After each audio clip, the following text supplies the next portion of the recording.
es una narración deportiva de nuestro invitado en el día de hoy. En Diáspora Radio siempre conversamos con protagonistas de la radio cubana. Voces, rostros, musicalizadores, técnicos que tuvieron su momento en el último medio siglo de la comunicación cubana y que hoy están dispersos por todo el mundo.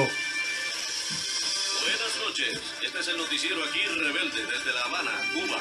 Le damos la bienvenida a esta emisión de hoy jueves 21 de marzo de 2019, año 60. Estamos escuchando de fondo a José Luis Basulto, locutor, periodista, narrador deportivo de radio y televisión, profesor académico de la Universidad de La Habana, autor del libro De la radio a la prensa escrita. Desde hace año y medio está radicado en Monterrey, México. José Luis Basulto es nuestro invitado en esta jornada. Yo estoy esperando que me aparezca en línea y vamos a estar conversando con él. José Luis Basulto comenzó en este tema a los 15 años en su región natal, en Camagüey, en su provincia natal. Voy saludando mientras a Yuri Rodríguez, Belkis Tejeda, Adolfo, que se están conectando ya con nosotros. Muy joven cumplió sus sueños en su Camagüey natal. Llegó a ocupar durante una década importantes reconocimientos y lugares en la radio y televisión, en Radio Cadena Gramonte, en la televisión local. Fue maestro de ceremonia confiable para el poder del Partido Comunista. Yo bromeaba un poco en las redes sociales y decía el Manolo Ortega de Camagüey, porque en realidad por ahí hay algunas fotos donde lo vemos junto a las máximas autoridades del sistema cubano, junto a Fidel Castro, presentando a Raúl Castro, y de todas las personas que han pasado en estos 15 programas. Ese es el programa número 15. José Luis Basulto es el que hace más poco tiempo se ha radicado fuera de los Estados Unidos. Fuera de los Estados Unidos, fuera de Cuba. Voy a estar tratando de comunicarme ahí para que José Luis Basulto pueda compartir conmigo cámara. Narró para los cubanos competencias deportivas de todo tipo, torneos, ahí está ya, torneos, copas, centroamericanos, panamericanos, topes. Acompañó el deporte cubano en múltiples deportes, béisbol, boxeo, se hizo especialista en ciclismo y poco antes de radicarse en México, tuvo una carrera en los medios de comunicación de la televisión cubana. Ahí, increíble cronista deportivo. Con José Luis Basulto ya me estoy conectando en este instante. ¿Cómo está usted? Saludos, buenas noches, mi amigo. Buenas noches, un gusto verte. Mira, mira lo que he hecho por ti y cómo me tienes. Sudando, estoy transpirando, porque comenzó el calor en Santiago de Chile y yo sabía que tú ibas a aparecer en corbata y terno. Forma parte de mi marca personal. Así que si me empiezo a desnudar en medio de la transmisión es porque hace mucho calor. No se desnude, usted vaya quitándose el atuendo, pero no se desnude porque si no va a ser un espectáculo aquí tremendo, lo va a acusar de pornografía, no sé cuántas cosas. Sí, ¿te acuerdas? Eso era muy machista. En una televisión comercial, en algún momento las mujeres daban el tiempo a algunos modelos y empezaban a quitarse la ropa. Sí. Pero era televisión comercial, no la nuestra, que era educativa. Así es, Álvaro. José Luis, yo decía antes que te conectaras que de todas las personas que han pasado por estos 15 capítulos de Diáspora Radio, tú eres el que más recientemente, el más jovencito migrante, hace poco tiempo. Y quienes compartimos la suerte de radicarnos fuera de casa, de la tierra donde nacimos, sabemos que es difícil el inicio. Sí. ¿Cómo te sientes? ¿Cómo te has ido en este comienzo? Yo, mira, en primer lugar, Álvaro, ante todo, muchísimas gracias por la invitación que me hace. Un saludo a la gente que te está siguiendo. Les deseo lo mejor en lo que queda de este año, en el 2021, que ya está aquí, y que se cuiden porque la pandemia se mantiene. Sí. Mira, yo no me considero migrante. Yo me considero un viajero itinerante. Ya. Yo no me considero... ¿Por qué? Porque yo no comparto el criterio de que si este es mexicano, aquel es cubano, este es venezolano, aquel es español. Mira, la tierra es de todos. la tierra, somos ciudadano del mundo. Del mundo. Yo me considero un ciudadano del mundo muy humilde, muy humildemente me considero un ciudadano del mundo, entonces no me considero un migrante porque hoy está aquí, mañana puedo estar en Cuba, mañana puedo estar en otro lugar. Es sencillamente la itinerancia de la vida de uno que me ha traído hasta aquí desde hace 1 año y medio. Oye, pero cuando yo coloqué en las redes sociales, iba a estar conversando contigo, mucha gente dijo, José Luis Basulto, pero se quedó, está fuera. ¿Dónde? ¿Cómo? ¿Cuál es el estatus real de José Luis Basulto hoy para quienes te van a ver después desde Cuba, por ejemplo, en YouTube y en Facebook? Eso de me quedé, se fue, no viró, eso es relativo, porque yo, por ejemplo, en diciembre voy a Cuba, después volveré aquí a México, y así, o sea, que es una cosa muy relativa eso de que si se quedó, que si se fue. Claro, solo tenemos nosotros los cubanos prácticamente en el ADN, y entonces lo vemos de esa manera. Sin embargo, ni me ofende ni nada por el estilo, al contrario, porque lo vieron a uno durante mucho tiempo en Cuba y la gente se sorprende, máximo cuando uno ya como yo que tengo 58 años a estas alturas aquí en México, porque por lo general los que migran son personas jóvenes, por lo general como regla. Pero hay una realidad, Basulto. Te radicaste un tiempito, ahora hiciste una pausa y lo hiciste en México. Sí, exactamente. No, ¿Qué estás haciendo ahí? Voy a estar aquí porque este país me gusta muchísimo. Además, tú sabes que desde el punto de vista cultural e histórico, México es muy cercano a Cuba y viceversa. Aquí han venido muchos cubanos y han hecho carrera desde José María Heredia, que pudiera ser el poeta nacional de Cuba, sin despreciar, por supuesto, a mi compatriota Nicolás Guillén, hasta el Benny Moré, que aquí fue donde adquirió el nombre de Benny, porque se llamaba Bartolomé Moré. Entonces aquí los Bartolomé tenían otra connotación, vino con el trío Matamoros y adquirió el mote que siempre le hizo famoso, Benny Moré, el bárbaro del ritmo. Y yo vine aquí porque un amigo muy entrañable mío, camagüeyano como yo, médico, es el presidente de la Academia de Coaching y Capacitación Americana, y me propuso que viniera para México para abrir mercado aquí en todo lo que tiene que ver con certificaciones internacionales de coaching y sobre todo para que le trabajara todo lo que tiene que ver con la comunicación.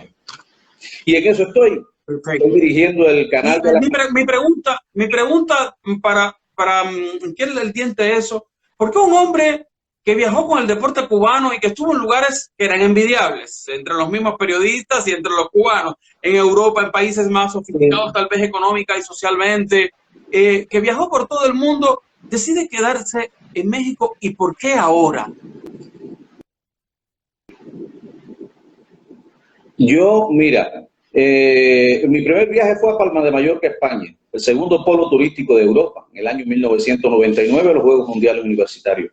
Y como salí con delegaciones oficiales, ni siquiera me pasó nunca por la cabeza quedarme, como se dice en el argot popular nuestro cubano. Nunca fue mi prioridad. Y ya después de muchos años, de 35 años de carrera en radio, fundamentalmente en Cuba, primero en Camagüey, en Radio Cadena Gramonte, y luego en Radio Rebelde, Radio Habana, Cuba, pues te voy a decir la verdad, me aburrí de la profesión, me aburrí del arte de la locución. No sé, en eso también juega un poco la decepción, los golpes que uno recibe, y eso provocó algo que yo ni siquiera me imaginé, porque yo he sido un hombre muy enamorado de las mujeres primero y de la profesión después. Sin embargo... Pero te aburriste, José Luis, de la profesión, porque alguien que le ha dedicado, yo conozco tu pasión, tengo que confesar acá que fuimos compañeros de radio en algunos años, durante algunos años, fue el que me reemplazó en la conducción de Haciendo Radio cuando yo decidí irme, porque en ese entonces la palabra sí era lapidaria, se va, o se fue, o se quedó.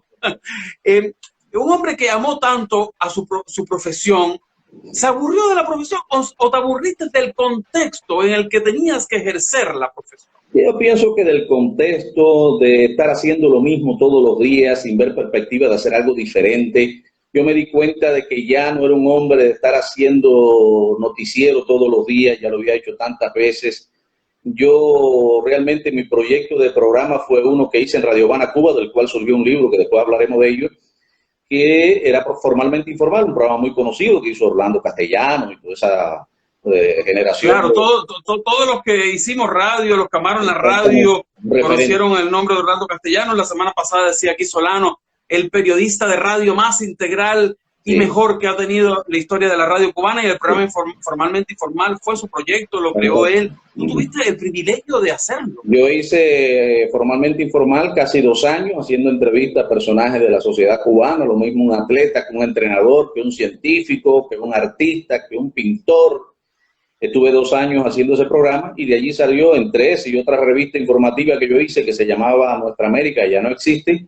Empecé a hacerla en el 2009 en el contexto del golpe de Estado que se produjo en Honduras, una revista que empezó tuvo un antecedente, duraba 5 horas, después se quedó en 2 horas, y de allí pues me di cuenta de que yo lo que estaba haciendo, eso que estaba haciendo me gustaba muchísimo, que era entrevistar gente, llamadas por teléfono, un personaje, por ejemplo, la directora entonces de la revista se llama Miladis Borges, llamó un día a Fernando Pérez, se entrenaba a Martín el Ojo del Canario, entonces lo tuve que entrevistar por teléfono. Yo reconozco que no soy cinéfilo, sin embargo tuve que hacer esa entrevista y como esos retos tuve unos cuantos y me empezó a gustar mucho eso de entrevistar, de conversar con la gente, de hacer un programa sin guión, improvisado, desencartonado, y me di cuenta que ese era el tipo de programa que a esta altura de la vida pues me gustaba hacer más. Ese programa, cuando reemplazas o asumes, porque hubo muchos, me imagino que reemplazaron a Orlando Castellanos antes en Formalmente Informal. Ella estuvo Ángel Ferrera lo hizo también, yo después entré de Ángel Ferrera. Ángel Ferrera. ¿Conviertes ese programa en un libro? Sí, en un libro. Ese programa, las entrevistas que hice en Formalmente Informal y en la revista Nuestra América, un día fue el director de la editorial en vivo de Lisa RT, que ya falleció, Pedro Mesaga, y me dijo, ¿por qué no haces una recopilación de estas entrevistas y me las presenta para hacer un libro? Para hacerlo tal como se habla en la radio, sin andar con mucho perfeccionamiento literario, y así se hizo. Transcribimos 33 entrevistas y salió un libro de 450 páginas, para mi gusto demasiado largo, pero ahí está, 33 entrevistas, personajes importantes, Ambrosio Forné, Franco Carbón, César Arredondo, Luis Alarcón, Piti Rivera, René Navarro, Florafón, Montoto, Nelson Domínguez, Enrique Figuerola, Gerardo Alfonso, Ives Cepeda, el doctor Manuel Iturralde, Evelio Rodríguez, un trovador, Miguel Ángel Hernández, meteorólogo, entre otros.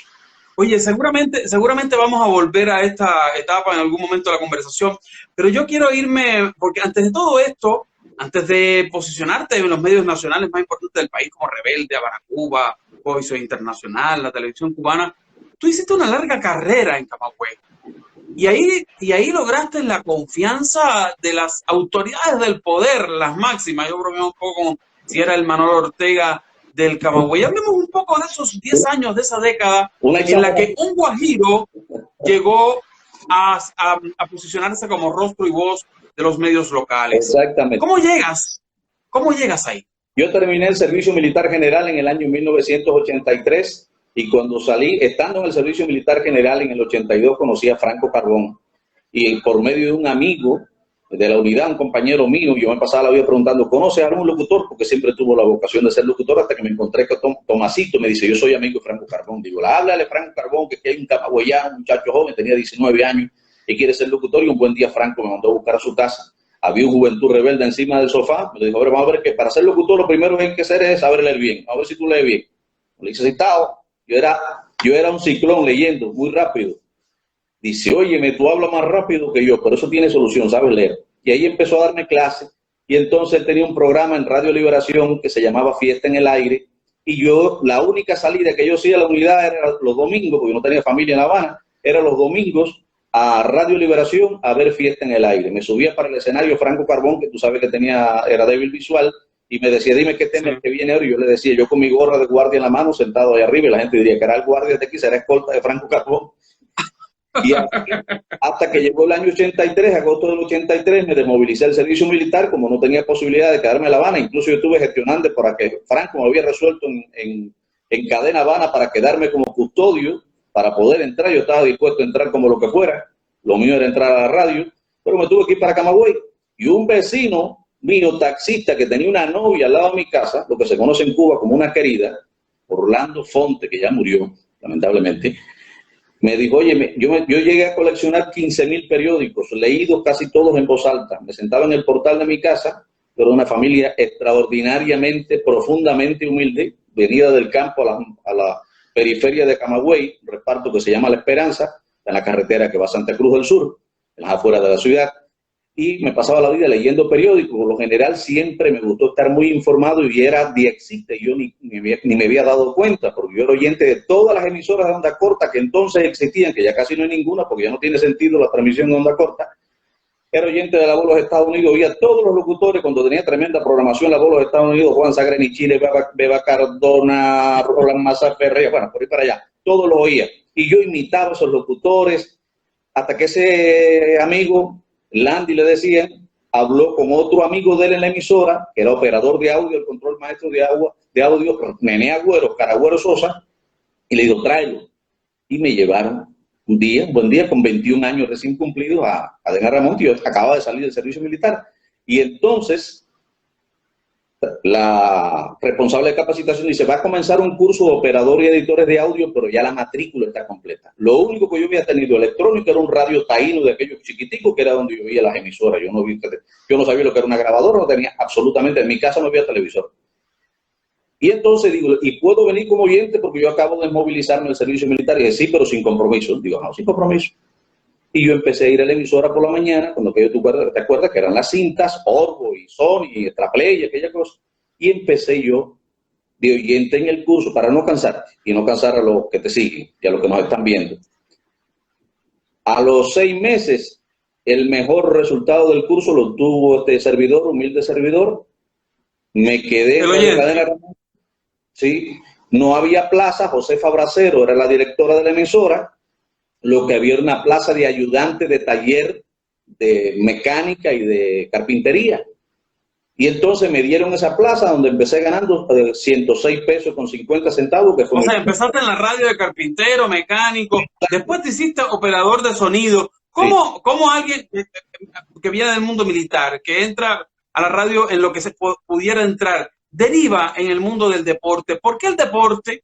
Porque en la perspectiva mía estaba ser locutor y comentarista deportivo. Ese era mi objetivo. Eso es lo que tenías claro ese camino. Sí, periodista, locutor, comentarista deportivo. Ese era mi objetivo. Sin embargo, yo estaba convencido de que tenía que entrar por lo primero que se presentara. La primera, lo mismo limpiando piso que de ayudante, de lo que fuera, de custodio, lo que fuera. Generalmente por ahí, por eso, así hacen carrera la gente grande, no haciéndole asco a este tipo de cosas y con humildad. Mencionaste algo que quiero detenerme porque no lo habíamos conversado.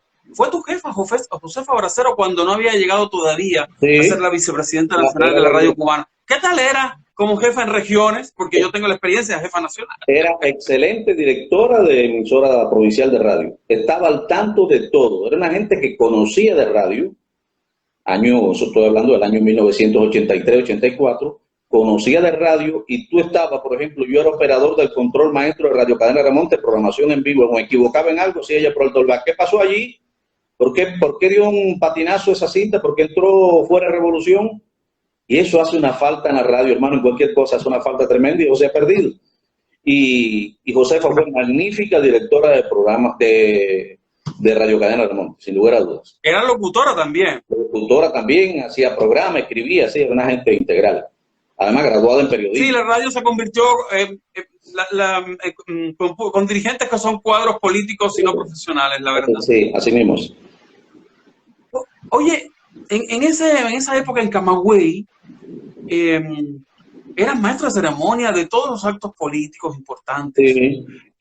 Por ahí hay fotos que me mandaste presentando a Raúl Castro, a Fidel Castro, a los máximos líderes del sistema cubano. ¿Por qué confían? ¿Por qué era confiable José Luis Basulto? Era confiable porque yo era un hombre muy integrado. Yo era militante de la Juventud Comunista primero y después del Partido Comunista con 26 años de edad. Y aún cuando yo tenía... O sea, eras del sistema. Cuando tenía el antecedente familiar que mi padre había sido preso político. Sin embargo, yo desde joven fui una gente integrada a todo el proceso revolucionario y como te decía, con 26 años ya yo era militante del partido, tenía doble militancia.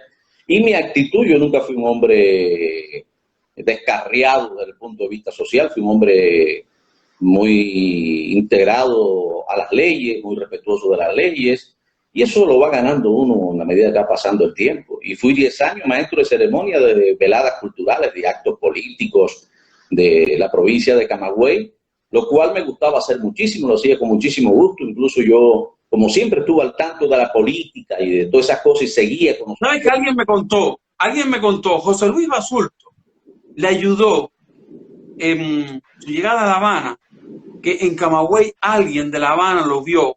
Esto no te lo había contado en la conversación previa que tuvimos, pero alguien de La Habana lo vio en un acto donde se va la electricidad y donde tiene que estar rellenando durante mucho tiempo, y lo hizo perfecto, y rellena porque hubo un apagón y siguió la transmisión o algo así. Sí. ¿Tienes idea de eso? Ya yo estaba en La Habana, ya yo estaba en La Habana.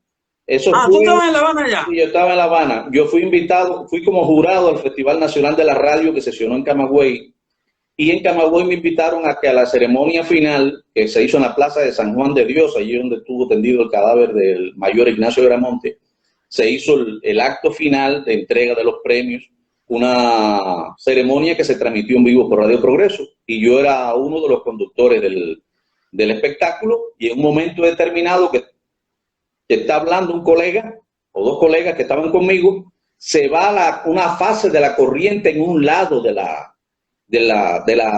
tarima, del escenario, y entonces se produce aquello, y yo asumo. Yo no sé el tiempo, unos dicen que fueron 20, 25, 30 minutos, no más de 30 minutos. Sin embargo, yo eso lo hice porque me gusta mucho la improvisación. Siempre fue uno de los puntos fuertes míos, ser muy coherente y muy seguro en la improvisación. Y la plaza estaba llena, repleta, y lo hice, salí ileso de esa situación, salvé el rol de un locutor que en un momento determinado se produce un problema, un inconveniente, tiene que asumir. Y lo hice en ese momento y a la gente le causó una grata impresión esa demostración. Alguien me comentó de ese episodio que, por supuesto, yo no sabía. Después llegas a La Habana y haces una carrera, tú lo decías, hice de todo en Radio Rebelde, eras locutor de los informativos, condujiste el Noticiero Nacional de Radio, hacías Aquí Rebelde, narrabas deporte, tuviste una época en que dirigiste el equipo, el área deportiva de Radio Rebelde. En algún momento, si nos alcanza el tiempo, vamos a hablar de eso porque me interesa entrar en otros temas de reflexión contigo. Pero, ¿cómo llegas a la radio y por qué te vas a La Habana con tanto éxito en Camagüey? Porque ya llega el momento en que uno en la provincia se da cuenta de que está haciendo lo mismo y uno quiere buscar un techo un poco más alto, buscar otra perspectiva. Lo mismo que te pasó después de La Habana. Sí, así. Lo mismo, igual. Yo soy, no voy a decir que soy un aventurero, pero soy una gente que me gustan los retos y no soy de estar... Los cambios. Sí, de no estar mucho tiempo en un lugar. Tanto tiempo en un lugar, no. Y entonces llega, ¿cómo te abren la puerta de Radio Rebelde? ¿Porque por tu historial o porque llegaste? Porque el historial de regiones, de los comunicadores, de la gente que hace radio y televisión, a veces es desconocido en los medios nacionales y uno tiene que llegar con mucha humildad a tocar la puerta y hacer cualquier cosa. Ya a mí me conocían desde hacía mucho tiempo César Arredondo, Franco Carbón y Diego Méndez en el área deportiva. Cuando se hizo un proceso evaluativo en el año 1996, que yo me fui a evaluar como narrador deportivo, era la segunda evaluación, yo era tercer nivel, que era el nivel máximo, mínimo en ese momento. Yo fui a Holguín y me dieron primer nivel. Y allí Diego me dijo, oye, ¿por qué no te vas a La Habana? Toda una gente joven, tiene perspectiva allá. Y Franco y César también vieron en mí posibilidades como locutor y también contribuyeron a que yo llegara a Radio Rebelde. Llegué a Radio Rebelde en 1998, en el contexto de los Juegos Centroamericanos y del Caribe de Maracaibo, Venezuela. Sin embargo, no empecé en Radio Rebelde, yo estuve como 3 meses en Aseo haciendo programas informativos, en tanto se desocupaba una plaza que tenía Walfrido Castro, que se retiró, y yo entré por Walfrido Castro. Oye, déjame hacer un paréntesis. En la Coco, el periódico del aire, en el área deportiva era muy buena. De ahí salieron gente, no solamente tú. De la Coco salió Manuel Alejandro, Luis Izquierdo, periodistas deportivos ahora activos en los medios cubanos que destacaron y llegaron. Yo no hice en la Coco, no hice deporte. Me lo propusieron, pero yo no hice deporte en la Coco. Yo venía enfocado para Radio Rebelde. Porque Radio Rebelde era la emisora que yo consideraba que se ajustaba a mi estilo. Yo me acuerdo que yo oí la Ya. primera edición de Haciendo Radio en el año 1984 y oía ¿En todo el serio? programa de Rebelde, el Noticiero Nacional de Radio, oía exclusivo de Rebelde y yo decía, esos programas están pintados para mí, porque se Para ajustaron. mí, fuiste oyente fundador entonces de Haciendo Sí, Radio. sí, sí. Y cuando tú empezaste en Haciendo Radio, yo empecé a oírte en Haciendo Radio, me acuerdo de eso perfectamente. Y después fuiste compañero mío en Haciendo Radio y me reemplazaste los días que yo quería dormir. Pero sí, Y yo no sabía, no tenía duda, porque cuando uno se desconecta en ese tiempo inicial que es importante tomar algunas distancias, no sabía, en realidad tenía la duda de si era Raúl Garcés, pero la gente me no. aclara que no, que fuiste tú quien me reemplazó. Garcés entró después. Garcés ya después se quedó como regular. Yo me quedé, hice un relevo corto allí y entró Raúl Garcés. Por cierto, quiero decir algo antes de que se me olvide. Yo he oído muchas radios en mi vida. He oído dos periodistas que han hecho una improvisación de una crónica brillante al aire, improvisada sin escribirlo. Uno se llama Carlos Rafael Jiménez y el otro se llama Álvaro de Álvarez. No he oído otro, Muchas gracias. no he oído otro que lo haga como ellos dos. Sí. De algunos temas, de algunos contenidos me arrepiento, tengo que decirlo. Alguna vez José Fabracero Pero ya está hecho. me incitó a que escribiera un libro de cómo hacer crónica y todo, y yo no. Y algunos de esos manuscritos me traje y hoy cuando los releo digo, ¿escribí esto? ¿Te arrepientes? Yo me cuestiono a veces de algunas cosas que tengo aquí, color sepia, escritas en ese entonces, Sí. de las anotaciones en la improvisación. ¿Te arrepientes de algunas cosas que pudiste haber dicho o hecho en la radio oficial cubana y en la televisión? No. Yo estoy consciente, lo hice todo a conciencia y no me arrepiento de absolutamente de nada. No.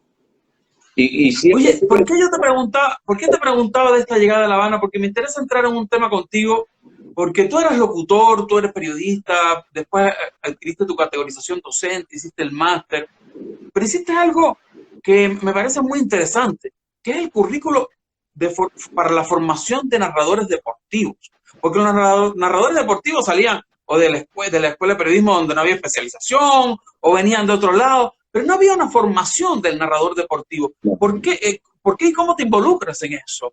Me involucro en eso porque yo era miembro de la cátedra de locución del Instituto Cubano de Radio y Televisión. Y un día la dirección del ICRT, Guillermo Pavón, actualmente vicepresidente, me pidió de que hiciera un diseño curricular de un curso para formación de narradores. Eso se le llamaba diplomado para formación de narradores, comentaristas. Los diplomados famosos del ICRT. Sí, sí. Y entonces me dediqué a eso y le dediqué bastante tiempo a ese propósito, a ese proyecto, hasta que lo logramos. Y ya creo que vamos por 4 o 5 cursos de narradores, han salido algunos con bastante calidad. Porque era una formación empírica. En las emisoras, por ejemplo, un curso que en Camagüey que dio un magnífico compañero mío, narrador deportivo, Pepe Cardoso, pero que un curso que hizo a partir de su experiencia, no había un basamento desde el punto de vista metodológico para formar narradores, y así me hice yo narrador deportivo. ¿Y qué cree el que hizo el currículo actual de narrador para la formación de narradores deportivos? ¿Qué debe tener un narrador deportivo para ser bueno y exitoso? Lo primero que debe de tener es conocimiento de locución. Segundo, conocimiento de los deportes, estar involucrado con el deporte en general, estar actualizado de todo lo que ocurre en el deporte, tanto local, en un municipio, en una provincia, en el país, internacionalmente. Dominar el lenguaje deportivo, el lenguaje, la jerga del lenguaje deportivo, y tener conocimiento de periodismo, saber redactar, saber entrevistar, todos los elementos que conlleva ser un periodista deportivo. Oye, el periodismo deportivo cubano, a pesar de este empirismo, tuvo referentes muy importantes. Excelentes. Nuestra generación tuvo grandes referentes de la narración deportiva cubana. Sí. ¿Cuál es la salud hoy? Tú que vienes o saliste de la isla más recientemente que nosotros, ¿cuál es la salud hoy de la narración y del periodismo deportivo cubano? Vamos a dividirlo. De la narración deportiva está pasando por un momento de, no voy a decir decadencia porque es una palabra muy fea, pero sí de falta de paradigmas, de referentes, de personas que ahora los que empiezan o los que van a empezar mañana digan yo quiero ser como él. Salvo excepciones, no generalizo.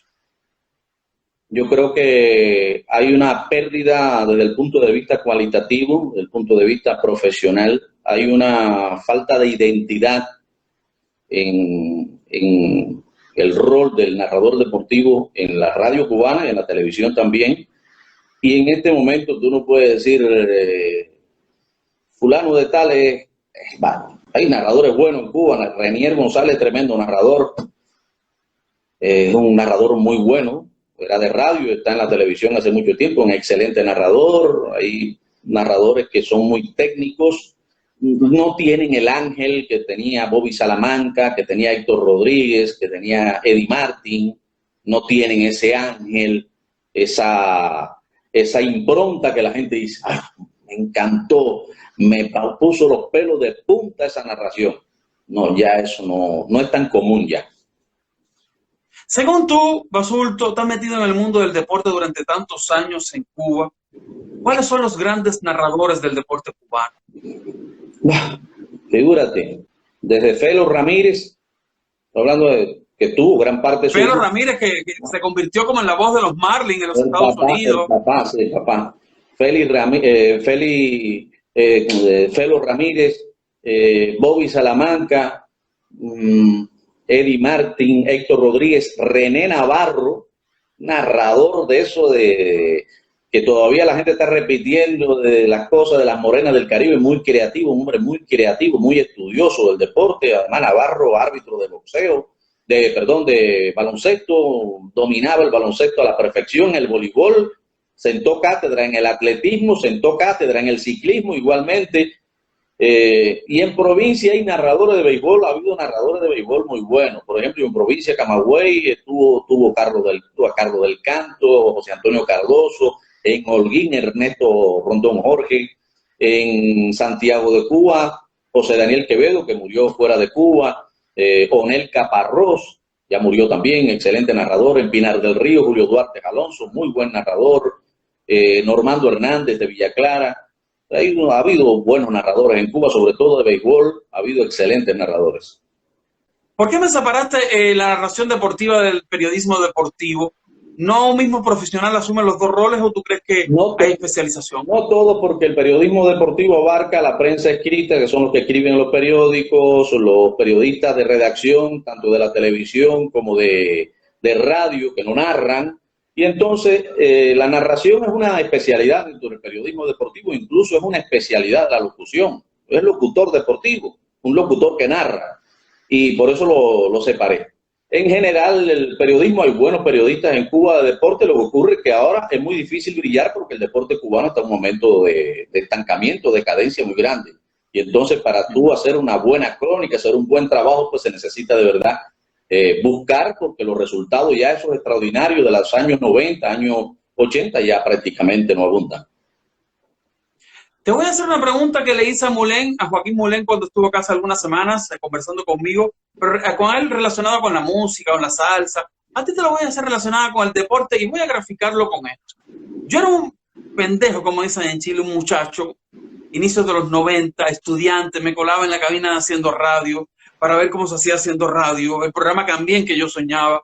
Y recuerdo que el conductor, que en ese entonces no sé quién estaba, con Ana Margarita Gil, tal vez estaba acabada,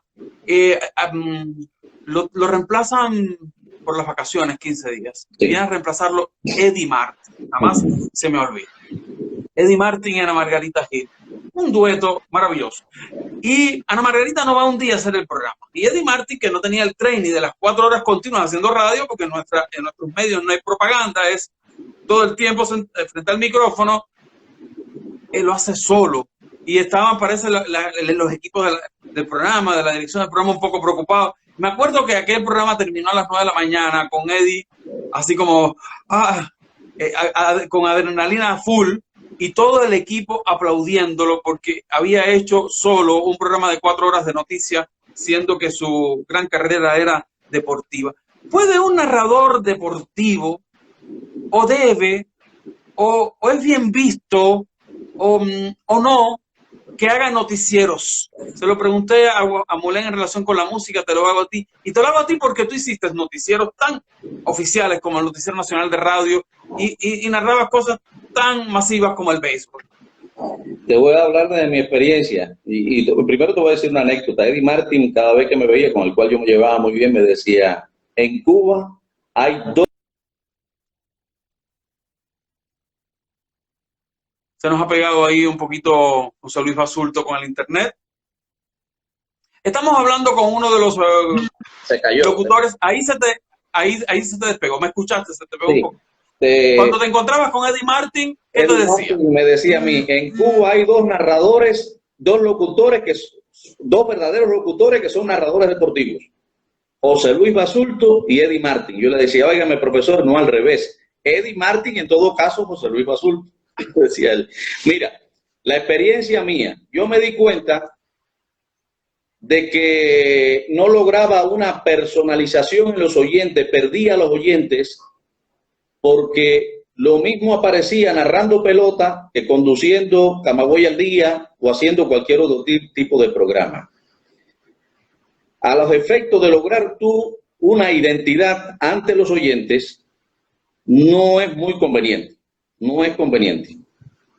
Y entonces, a mí me llevó a tomar la decisión de dedicarme por entero a la narración deportiva y poner en un segundo plano la locución para lograr identidad. Pero durante muchos años simultaneaste de todo. Sí. Durante muchos años yo, prácticamente los 14 años que trabajé en Radio Cadena Ramonte fue simultaneando locución y narración deportiva. Ya cuando llegué a Radio Rebelde, no. Ya ahí estuve un tiempo simultaneando, incluso yo te comentaba antes de salir al aire, o de estar online, de que tuve que tomar la decisión de dedicarme a la narración deportiva.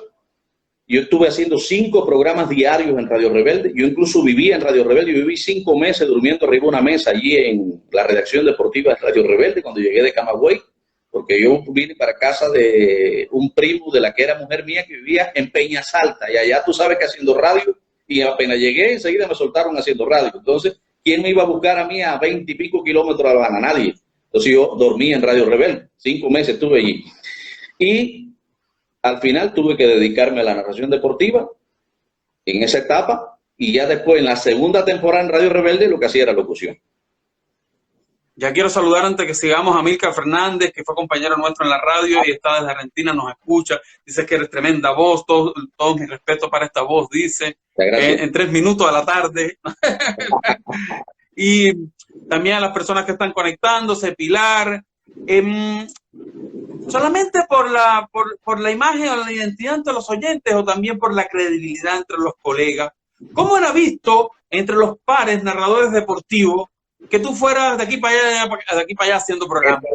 Mi experiencia en Radio Rebelde. Cuando yo llegué a Radio Rebelde, que lo primero que más hice fue locución, porque enseguida me pusieron de relevo de César Arredondo en el noticiero y de Franco Carbón en Así, y de cuanto programa aparecía, ya empezaron a hacerme una campaña de que yo era buen locutor, pero como narrador no era nada del otro mundo. Hasta que tuve que dedicarme al deporte y demostrar de que yo también podía hacer narración deportiva. Fíjate, te confieso, yo no llegué al 40% de lo que yo pude hacer como narrador deportivo.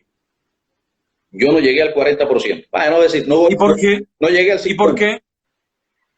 Porque las oportunidades no eran muy comunes, no era muy fácil de lograr las oportunidades. Tuve algunas oportunidades, yo fui a los Juegos Olímpicos de Atenas 2004, los Panamericanos Santo Domingo, pero eso fue una primera etapa. Y después, cuando yo vuelvo otra vez a la radio, no pude hacer más deporte en radio, no me convocaron. Oye, José Luis, tengo que decirlo porque aunque esto es este espacio de conversación básicamente lo ve mucha gente vinculada a la radio y la televisión cubana fuera del país, pero también dentro del país. Era famoso entre nosotros en el ICRT que los periodistas deportivos, tanto de la televisión como de Rebelde, se daban codazos por los viajes. Sí, claro.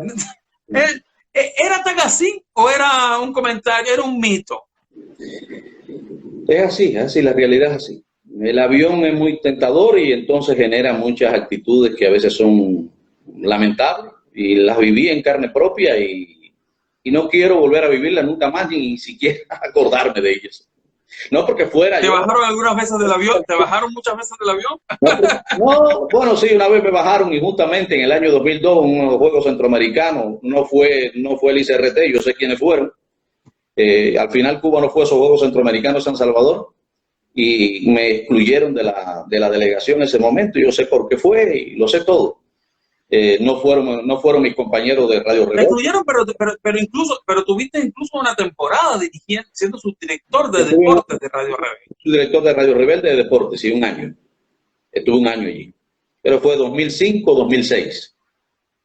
Fue difícil liderar ese equipo porque en ese entonces habían gente posicionada en el mundo del deporte, en la radio y la televisión, y había muchos egos en ese equipo. Sí, muy complejo, un personal complejo.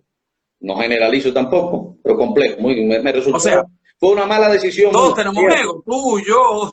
Yo te lo resumo de la siguiente manera. Fue una mala decisión aceptar el cargo. Te lo resumo todo. Fue una mala. ¿Y saliste del cargo porque lo entregaste o porque ya estaba echado? Yo lo entregué. Oye, ya que nos metimos en este tema del deporte, yo cuando fui en las últimas visitas a Cuba, algunas veces te vi en la televisión cubana. Pregunté a mi familia, a la gente cuando te pillaba en la tele, y era muy bien valorado en tus crónicas y tus comentarios. Decían que era fuerte, porque tú sabes que decir en Cuba una cosita, cuando levantar un poquito la voz ya es demasiado. No sé si están así o no, pero sí vi algunos comentarios tuyos críticos en relación con la política deportiva cubana, contra las series de béisbol. ¿Cuál es la salud que un comentarista deportivo, el creador de la formación de narradores deportivos, con tantos 35 años de experiencia narrando deporte en Cuba, acompañando a equipos en sus juegos, representando el país? ¿Cuál es la salud del deporte cubano hoy, según José Luis Basul? Está requebrajada, Alvarito. Está requebrajada. Es multicausal. Los motivos son multicausales. En primer lugar, el deporte cubano requiere de un apoyo económico que Cuba no está en condiciones de asumirlo como lo asumió en otros años.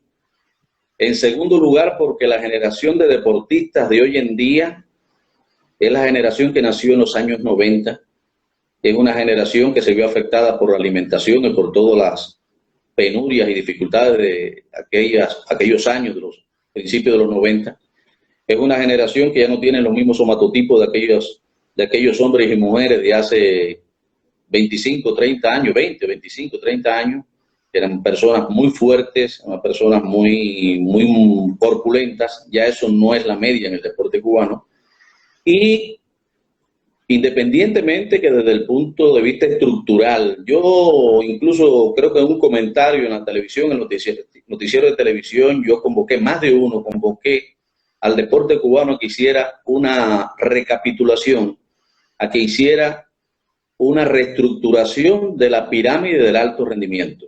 Un país como Cuba, con los problemas económicos que tiene, un país que además está bloqueado, y eso nadie los que lo niegan, bueno, es que no ven, pero sí está bloqueado y bien bloqueado.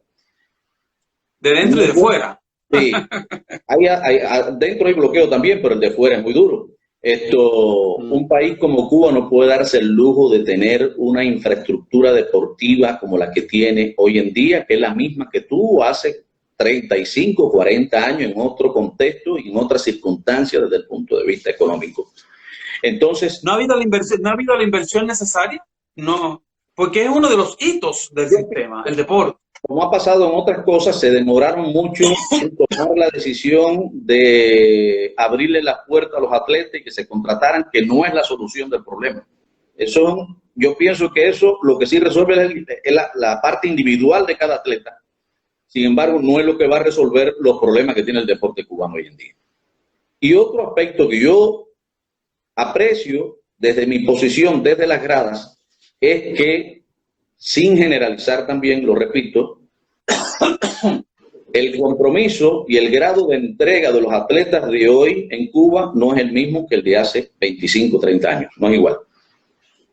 No pasa lo mismo, el deporte no es un reflejo de la sociedad, no es el grado de compromiso de la sociedad con sus sistemas modernos. Sí, es un reflejo de lo que está pasando en Cuba desde hace tiempo, la situación que tiene Cuba, sin lugar a dudas. Y la gente sigue pensando y sigue dando forma, no, porque hay que hacer esto y hay que hacer lo otro. Sí, perfecto. La base de eso es la economía. El deporte lleva mucho dinero, la infraestructura deportiva requiere de mucha plata y Cuba tiene un solo saco que no tiene casi dinero. Y de ese saco hay que sacar dinero para comprar medicina, comprar leche, comprar comida, comprar esto y comprar lo otro. Tú no vas a poner ese dinero a gastarlo en deporte si tienes las cosas básicas que le hace falta a la población para invertir con lo poco que tienes. No lo puedes gastar en eso. Entonces, por tanto, no puedes. ¿Eso ha afectado los resultados del posicionamiento de Cuba en los medalleros mundiales cuando sale por ahí? Y Que lo yo seguirá, sé, históricamente estaba posicionado en los primeros lugares, competía con los mejores y de repente una caída estrepitosa. Lo seguirá afectando, lo va a seguir afectando. Cuba está ocupando el lugar que le toca, ni más ni menos. Ese es el lugar que le toca. 18, tú que estabas muy vinculado al poder, porque estar en los medios nacionales como Rebelde y la televisión es estar vinculado de alguna manera al poder, como lo estuve yo en algún momento. ¿Qué decía la estructura política del país en relación con eso? ¿No reaccionaban? ¿Tenían otras prioridades? Ante la situación del deporte. Ha reaccionado, sin embargo, se reacciona con la misma retórica. Y entonces no se hacen cosas como tienen que hacerse. El mismo béisbol, que ya tú sabes que eso es lo que nos llevamos nosotros para aquí, para allá y lo traemos en el ADN. No se le ha buscado todavía una solución práctica y objetiva a la estructura de la Serie Nacional, a trabajar en la base, a invertir en implementos deportivos. El béisbol es un deporte muy costoso que lleva bate, lleva pelota, lleva guante, lleva uniforme, lleva spa, lleva de todo. Y es un deporte costoso, y entonces las soluciones que se le han buscado han sido oscuritas, han sido muy momentáneas, muy transitorias, no se ha ido al fondo, no se ha hecho de verdad un análisis a fondo desde el punto de vista científico, investigativo, por lo menos que yo lo conozca, que lleve a adoptar un grupo de medidas que por lo menos propicien el mejoramiento del rendimiento y de los resultados en el béisbol.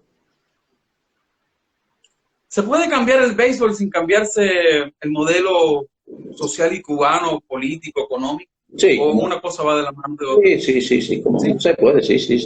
Si Cuba tuvo tremendo béisbol con este sistema político, tremendo equipo de béisbol, que la gente dice, no, porque es que ahora están jugando los profesionales. Bueno, sí es verdad, pero recuérdense que Cuba en el primer clásico mundial, donde estaba cuajado aquel clásico de figuras estrellas del béisbol, donde Cuba no llevó el mejor equipo que ha tenido en su vida y Cuba quedó en segundo lugar. Y así en otros torneos. Ahora, tú me hablaste, sin embargo, de algo que dejé pasar, pero quiero retomarlo. Este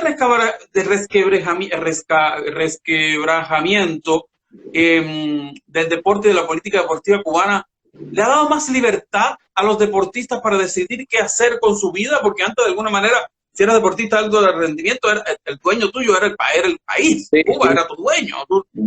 Casi están ya al nivel de los músicos, de los artistas. Ya muchos atletas que tuvieron, por ejemplo, incluso jugaron de béisbol, jugaron en Grandes Ligas, han vuelto a Cuba y están jugando en la Serie Nacional. Por ejemplo, conozco uno de Camagüey, Leslie Anderson, está con el equipo de Camagüey. Hubo un cienfueguero, a Rosarena, a Rueda, que jugó en Grandes Ligas y volvió a ser viró y volvió a ser el equipo Cuba. Hizo el equipo Cuba un evento. Pero eso de alguna manera es bueno, ¿no? No, eso es magnífico. Debió ser siempre así. Sin embargo, bueno, las circunstancias... Debió ser siempre así. Las libertades individuales son básicas también para... Que cada vez será más abierto y será más normal que eso ocurra. El deporte cubano es un ecosistema. Este ecosistema es la inversión, es la infraestructura, es el deportista, es la formación o la educación deportiva, es la difusión del deporte, es sus medios de comunicación, sus narradores. Tú me dijiste algo que yo quedé patidifuso. Y es que hay una política reciente, para mí reciente, porque no estaba cuando yo vivía en Cuba, que las emisoras nacionales de radio no acompañan a sus equipos en la descripción de los deportes nacionales, por ejemplo, del béisbol, que antes, por ejemplo, yo era de Pinar del Río y si jugaba Vegueros, creo que era el nombre, ¿no?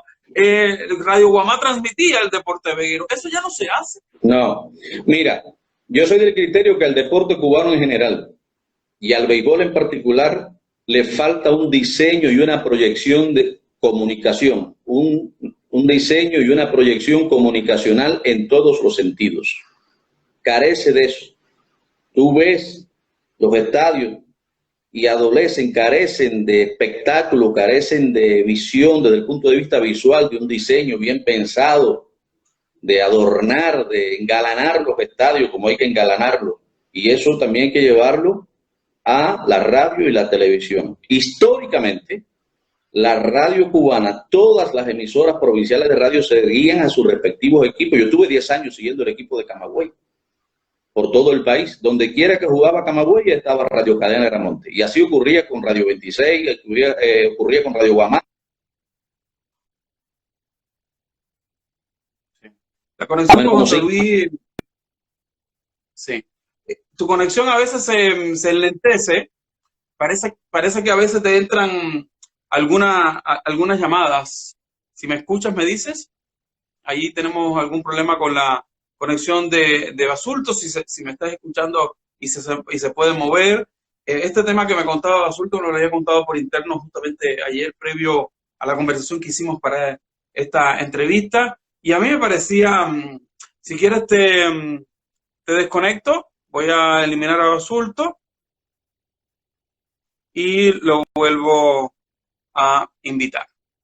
Que me decía Basulto que las emisoras regionales ya no, o de provincia, como se dice en Cuba, ya no acompañan a los equipos nacionales.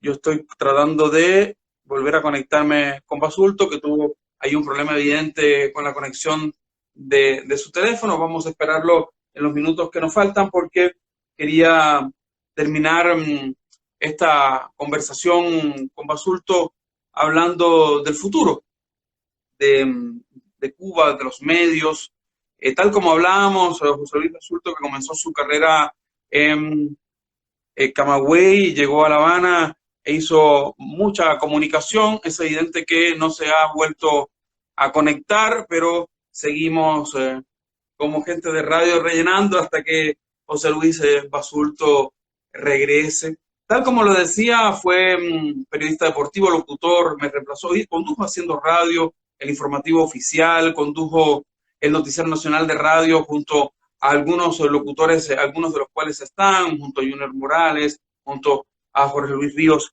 que actualmente es conductor en ese programa. Voy a ver si está José Luis Basulto y si no, seguimos esperando que regrese. Fue evidente que se le cortó su conexión. Fue una pena porque nos quedan apenas 5 minutos de esa hora que nos presta Instagram Live. De todas maneras, Basulto nos aclaró en esta conversación que está radicado en Monterrey, México, está con una visa oficial cubana, o sea, con una visa de la UNIAC, no está entre los que decimos se queda. Sin embargo, José Luis Basulto es uno de los temas que quería conversar con él al final de esta conversación. Rompió con el Partido Comunista, o el Partido Comunista rompió con él en el 2007, lo expulsaron justamente por un viaje y un contrato a Panamá, y ahora tiene un contrato con la Asociación de Coaches Americana que tiene su sede en la ciudad de Monterrey, en México. Si Basulto no se conecta, yo voy a estar despidiendo esta hora. Es una pena porque tenía la pregunta final y definitiva, si le gustaría o si volvería pronto a Cuba a hacer radio y televisión de nuevo. Si no regresa en estos instantes que nos quedan, le pediré la respuesta por escrito para colocarla junto a la grabación en YouTube de esta transmisión. Y bueno, yo quiero agradecerle a las personas que están conectadas, a los que han pasado durante esta transmisión, a Mirka en los comentarios, a Espacio Mes, a Tatiana Duque, a Aerogobl, a Pilar Vargas, a Javier, que también pasó por la transmisión, a Nicolás, y voy a estar haciendo el último intento. Aquí estoy, mi amigo, aquí estoy, reaparezco. Voy a contestarte rápido la pregunta, o las preguntas, son 3 que me hiciste y no quiero que se vaya a perder otra vez la comunicación. Lo que me preguntaste respecto al Partido Comunista de Cuba, sí, yo milité 20 años en el Partido Comunista de Cuba, creo que hablé de eso anteriormente en el transcurso del programa. y a los 20 años me separaron de la fila. Pienso yo que por una tontería, no perdí yo, perdió el Partido Comunista de Cuba porque yo era un agente de vanguardia, era trabajador, la gente tenía liderazgo entre la gente, tenía un excelente comportamiento social. Entonces yo pienso que quien perdió fue el Partido Comunista de Cuba y me liberó a mí de un grupo de cosas que ya yo no coincidía en el partido, de reglamentos dogmáticos, de reglamentos obsoletos, los cuales cuestioné. Yo era bastante crítico en la fila del Partido Comunista de Cuba. Yo era un hombre crítico, no era un hombre de estar en silencio y de estar diciendo que sí a todo. Yo tenía mis criterios, así me comporté durante mis 20 años de militancia en el Partido Comunista de Cuba. Se fue injusto conmigo, eso me dolió y por consiguiente me decepcionó. La otra pregunta que me hiciste, ¿volvería a Cuba? Claro, si soy un viajero itinerante, claro que sí voy a volver a Cuba. En cuanto sea posible, volveré. Mientras que esté aquí ocupado con la responsabilidad que estoy asumiendo ahora, lógicamente que voy a estar aquí en México. Nunca voy a decir, no beberé de esa copa. Y recomiendo que nunca nadie lo diga, no voy a beber de esa copa. No, volveré a Cuba, como no, con muchísimo gusto. ¿Volvería a hacer periodismo en Cuba? Es poco probable.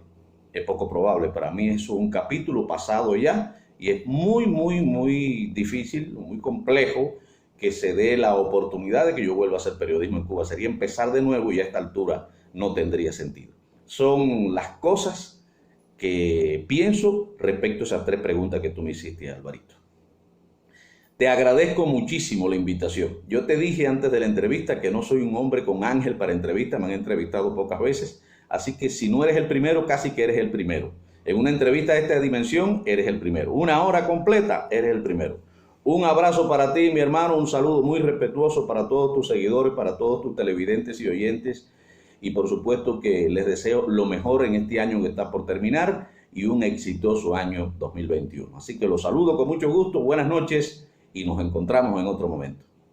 Le agradezco a José Luis Asulto esta hora con nosotros. Como todos los de Diáspora Radio quedan disponibles en el canal de YouTube, también lo compartimos a través de las redes sociales y en el feed de aquí mismo de Instagram, en mi cuenta Álvaro de Álvarez. Diáspora Radio es un encuentro, un recuento y un reencuentro con parte de la historia de la radio cubana y de la comunicación del último medio siglo. Estamos conversando cada jueves entre 7 y 9 de la noche, hora de Chile continental, con parte de la diáspora de la comunicación cubana, disperso por distintos lugares del mundo. Hemos conversado durante casi 900 minutos en estos 15 programas con 16 protagonistas, locutores, sonidistas, directores y productores de la radio cubana que están hoy dispersos por todo el mundo. La mitad de ellos es de Estados Unidos, pero también hemos conversado con comunicadores, radialistas cubanos que están y viven hoy en España, en Paraguay y, por ejemplo, en España,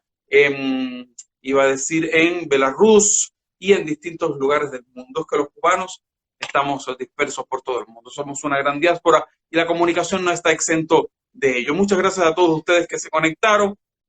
Nos despedimos y el próximo jueves, les decía, voy a estar conversando nada menos que con Carla López, voz que identificó durante muchos años a Radio Taíno, la voz también de 5 a 7, presentadora de la televisión cubana, hizo una carrera en los medios en México durante casi los últimos 20 años y que hoy está con su proyecto La Voz de mi Tierra desde la poderosa radio en la península de la Florida. Un abrazo grande, nos vemos el próximo jueves a las 21 horas de Chile y a las 20 horas de Miami y La Habana, conversando con Carla López. Gracias.